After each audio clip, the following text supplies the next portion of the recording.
Nutritional minerals do not occur in a uniform blanket around the crust of the earth. They occur in veins like chocolate and chocolate ripple ice cream.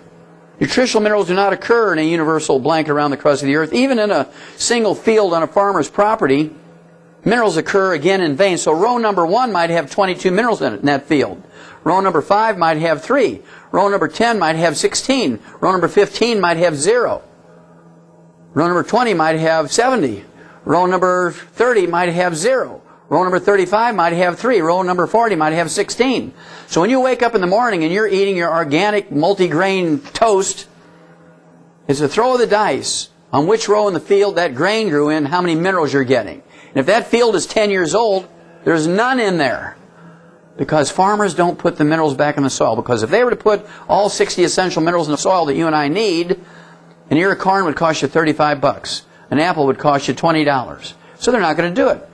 They only put NPK, 3 nutrients, which give them the maximum yields in terms of tons and bushels per acre.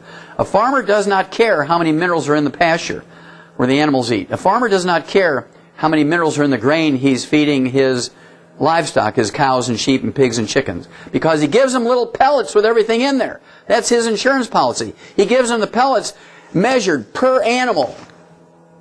It's a waste of resources to throw it out in the field and hope the plant takes it up and hope the animal will eat it. It's too chancy. So unless you're supplementing with all 90 essential nutrients every day without failure, well, I didn't do it today because I had to wake up early and run here and run there and I just forgot about it. Well, you just took a few hours or days off your life. And so your life must not be very important. You're betting your life and your health and your longevity on a throw of the dice. Every morning you wake up and don't take your 90 essential nutrients. Now, I think you're an intelligent group, and I don't think that knowingly you get up every morning and throw the dice and hope it comes out right. Because human beings are intelligent. We're not a mosquito. We're not a flea. We're not a turtle. We're not a snake. We're not a chicken. We're not a cow. And so we can think and say, I'm going to take all 90 essential nutrients. I'm going to avoid all the bad stuff. And if you do that, and you watch both ways before you cross the street, make sure you're wearing a parachute when you jump out of airplanes, that kind of stuff. Don't drive with people who are drinking. And the odds are you'll live to be 100. But if you don't do all of that, somewhere along the line you're going to fail. It's that simple.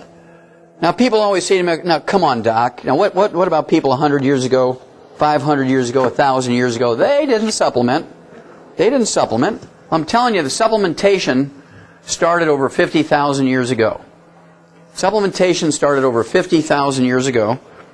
And it started out with a group of people called Neanderthals. 50,000 years ago, there was a great event. It was called the Great Leap Forward by anthropologists. Suddenly, at that point, universally around the world, human beings lived longer. They were taller. They stood upright. They had a bigger survival rate of babies. Definitely something happened.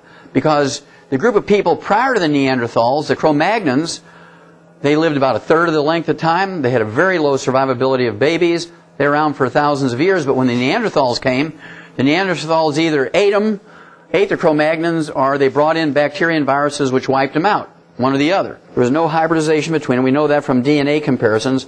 And the interesting thing is, the Cro-Magnons were very artistic people. They're the ones that drew all these cave drawings in France and Europe. They're all familiar with the bison and the buffalo and the wild horses, all drawn by cavemen. Well, they were the Cro-Magnons. And there's never been a complete skeleton found of a Cro-Magnon.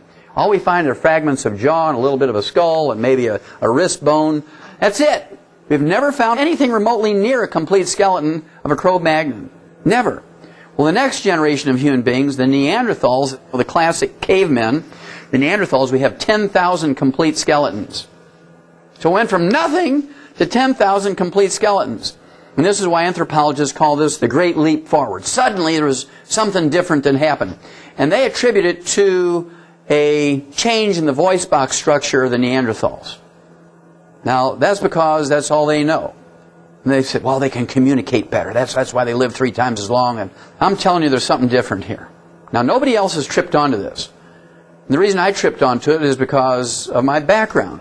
I have a degree in agriculture. I'm a veterinarian. I've done 20,000 autopsies. I'm a physician. Very few people have that training. I'm saying that I'll give it. Medical doctors are all smarter than me. I'll give them that. But they don't have the training I have. And so I've recognized something they haven't. First of all, I've told you we have 10,000 complete skeletons in Neanderthals. And there's two things that they found very interesting about Neanderthals and their graves. Number one, obviously, in each of these 10,000 graves, there's a full skeleton. A full skeleton, 10,000 graves. These are shallow graves, which were lined with either river gravel or small rocks. They put the body in a fetal position. They covered them with bigger rocks so the hyenas and other animals couldn't dig them up and eat them. And then there was something else. There was only one thing.